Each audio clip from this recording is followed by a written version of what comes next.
Na letošnjem vrhu slovenskega gospodarstva je Gospodarska zbornica Slovenije v imenu slovenskega gospodarstva in gospodarstvenikov politiki posredovala svoj poziv za odgovorno in gospodarno vodenje države.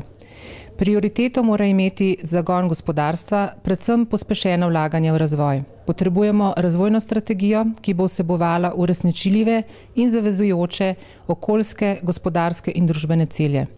Na Gospodarski zbornici Slovenije zato jutri, 16. novembra ob 14. uri, organiziramo razširjeno omizje z naslovom Kam in kako usmeriti Slovenijo 2012-2020.